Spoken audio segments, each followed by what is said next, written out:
Nas repúblicas, os presidentes da república precisam estar continuamente comprando o seu apoio. Eles não têm um apoio espontâneo e entusiástico da população. A prova disso é esse loteamento de ministérios que foi feito agora. É a distribuição de cargos primeiro, segundo, terceiro escalão, exatamente para comprar o apoio do governo. Ele não tem esse apoio espontâneo, livre, como existe nas monarquias. Nas monarquias, pelo contrário, é um consenso. Houve uma pesquisa de opinião feita recentemente na Dinamarca, que é uma monarquia, que é sumamente ilustrativa dessa realidade. Essa pesquisa de opinião partia de um pressuposto, de uma suposição histórica. Imaginem que tivesse sido proclamada a república na Dinamarca, que os candidatos fossem o líder do partido majoritário, o líder da oposição, o principal líder sindical, o principal líder empresarial, a principal atriz de televisão, e assim uns 8 ou 10 personagens conhecidos do panorama político e social da Dinamarca. Entre esses nomes havia um, Margrethe Schleswig-Holstein. 98% dos dinamarqueses, ouvidos nas principais cidades da Dinamarca, indicaram que queriam ter como chefe de Estado a Margrethe Schleswig-Holstein, que é a rainha. E existe um consenso. Na Espanha, em torno do rei da Espanha, a mesma coisa. No Japão, idem. Na Inglaterra, na Suécia, na Dinamarca, na Noruega, em todas as nações. Há um consenso. Ele não depende dos grupos de poder. Ele tem as possibilidades de ser exatamente esse juiz supremo. Porque as monarquias, ao contrário das repúblicas, as monarquias são orgânicas, são espontâneas, são naturais. As repúblicas são utópicas, são artificiais. As repúblicas nasceram como? Da elucubração cerebrina de alguns cientistas políticos, o primeiro dos quais foi Platão, que muito antes de Cristo imaginou como seria mais conveniente a estruturação política e social de uma nação, não baseando-se na realidade viva, na boa ordem posta por Deus na criação, mas baseando-se em fórmulas matemáticas. Eu não posso reduzir o meu organismo a fórmulas matemáticas, eu mato meu organismo. Com muito mais razão, não posso reduzir uma nação a fórmulas matemáticas. Uma nação todo rico demais para reduzir-se a fórmulas matemáticas. As monarquias não nasceram em consequência de utopias, mas resultaram da evolução natural e orgânica, pela vontade profunda da nação, pelos usos e costumes, como foi tão bem ressaltado aqui pelo Sr. Ocílio José Ferraz, pela vontade profunda, pelos usos e costumes da nação, que foram modelando, foram plasmando, a partir daquilo que é a célula básica da sociedade, que é a família, que foram plasmando um tipo de governo sobre a nação, que corresponde profundamente ao natural das coisas, que se vê espelhado na família e que tem como principal vantagem criar na nação a consciência que uma nação, antes de mais nada, é uma grande família com um destino em comum a realizar. Donde existe esse consenso, existe esse bem-querer mútuo, existe essa proteção, existe esse afeto entre aquele que é mais com relação ao que é menos, existe essa hierarquia e não diferenças aberrantes, existe o respeito pelo direito de cada um. É por isso que não há, na história da monarquia, acusação de que tivesse havido tirania. Nunca foi necessário na monarquia uma Gestapo, uma KGB ou uma polícia secreta de qualquer tipo. Pelo contrário, o grau de liberdade era incomparavelmente superior. E assim é em todas as monarquias. Sob todos os pontos de vista, existe esse consenso, esse bem-querer, e com isso a nação progride extraordinariamente. E é por isso exatamente que o Brasil foi esse grande país. O Brasil era uma nação do primeiro mundo na monarquia.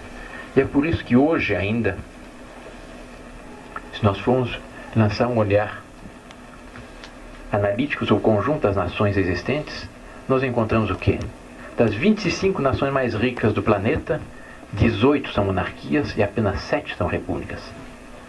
Das 44 democracias plenas, classificadas de acordo com os critérios das Nações Unidas, 31 são monarquias e apenas 13 são repúblicas.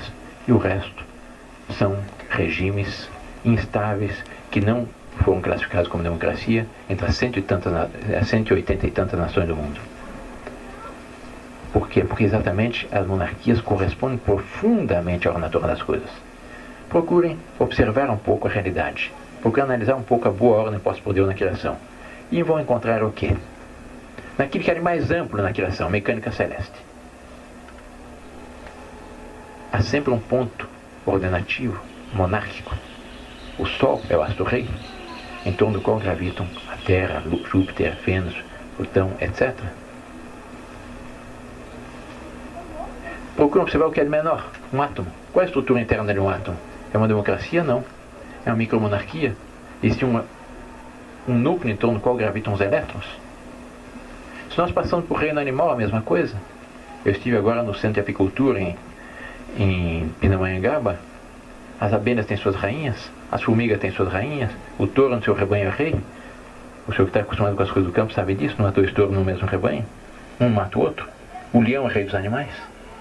Se nós passamos para a sociedade humana, a família não é eleição para pai, nem para mãe. A família é uma pequena monarquia. A mãe é a rainha do lar, o pai é o rei. E os filhos o que são? São os príncipes herdeiros. É por isso que é tão frequente um pai se dirigir à sua filha e dizer: minha filhinha, vem cá, minha princesinha, vem aqui, me dê um beijo, me dê um abraço. Ou a mãe para o seu filho: meu príncipezinho, faça isso, não faça aquilo. Por quê? Porque são os príncipes herdeiros, são os continuadores daquela estirpe. A ordem natural das coisas é monárquica. Numa fazenda, o fazendeiro é um pequeno monarca. Ele tem uma parcela de soberania. Ele não tem a soberania plena, mas ele tem uma parcela de soberania. No dia que houver eleição para patrão na fazenda, está estabelecido o caos. Entre os próprios tropeiros, era a mesma coisa. Havia uma liderança natural que se destilava pela capacidade do tropeiro. Não haviam eleições sucessivas para o chefe da tropa. Era algo de orgânico, natural. Isso vai se fazendo de acordo com os usos e costumes, de acordo com o reconhecimento, em função de um consenso. Daí a superioridade. As repúblicas são utópicas. Nasceram prometendo liberdade. E qual foi o resultado? Aquela mesma liberdade que o Partido Republicano havia gozado durante a monarquia. A República se nasceu se dizendo provisória e prometendo um plebiscito. O artigo 6º do decreto número 1 da República prometia um plebiscito. A República pôs os monarquistas fora da lei. Porque exatamente eles temiam esse plebiscito. Eles tinham certeza que se houvesse um plebiscito, eles perderiam. Se houve uma corrente política no Brasil que teve seus direitos cassados durante 99 anos, fomos nós monarquistas.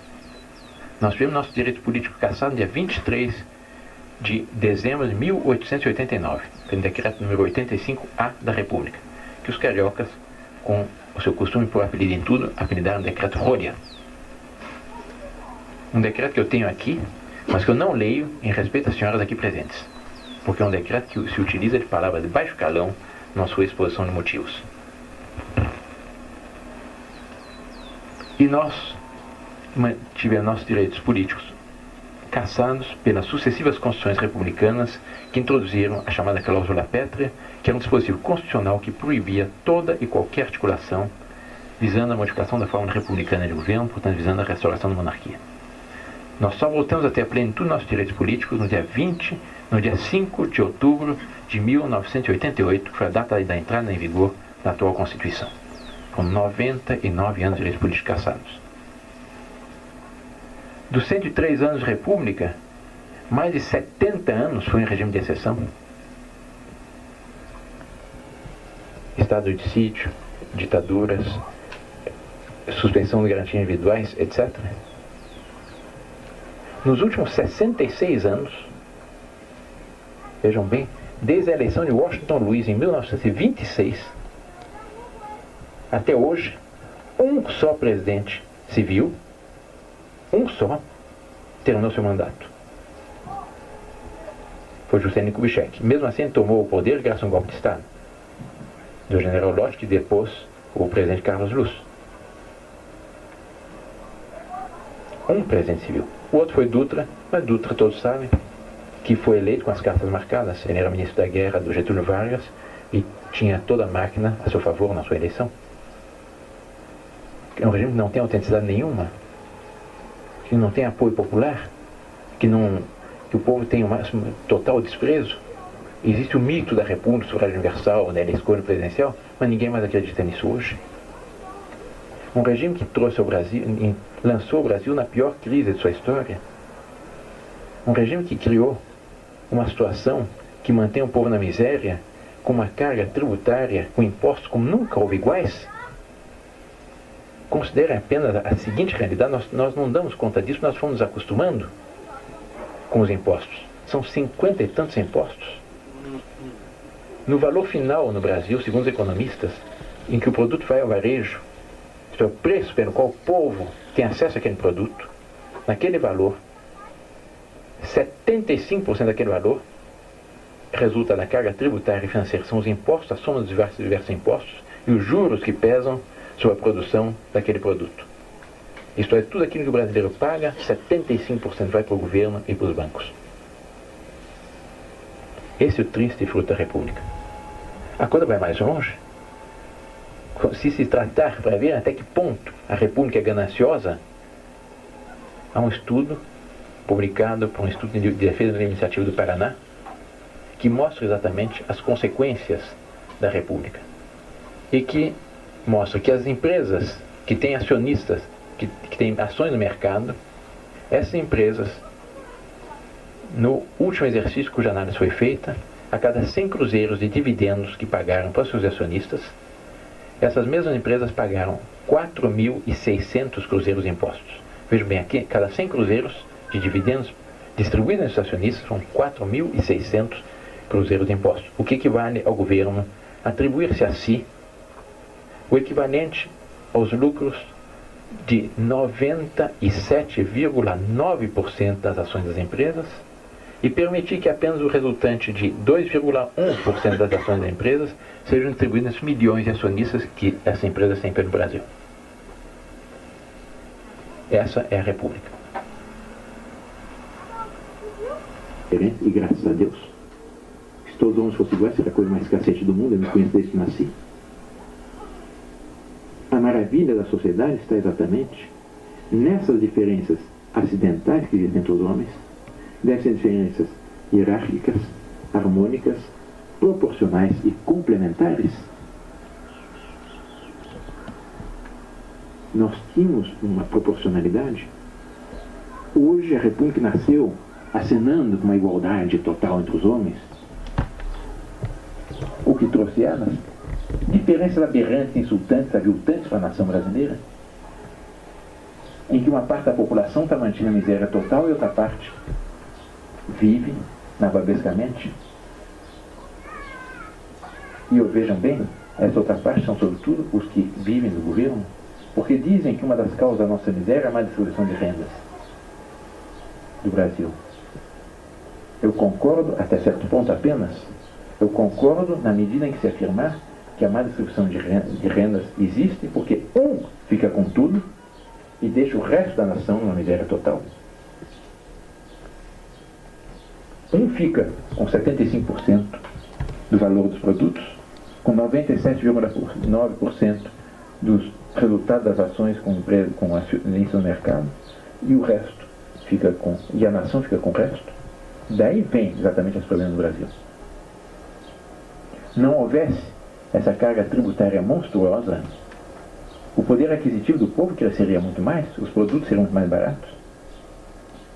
Crescendo o poder aquisitivo, evidentemente cresceria o consumo, crescendo o consumo, cresceria a produção, crescendo a produção, cresce o número de empregos, e nós saímos desse círculo vicioso mal infernal que nós estamos sendo lançados pela República, para, por assim dizer, um círculo vicioso bom, em toda a nação cresceria.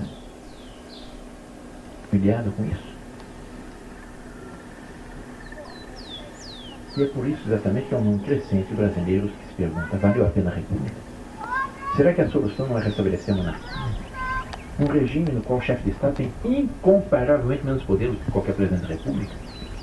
Nunca na monarquia o chefe de Estado poderia dizer, o que nós ouvimos o presidente Collor na última aparição na televisão, falar da enorme soma de poderes que o presidente da República tem nas mãos.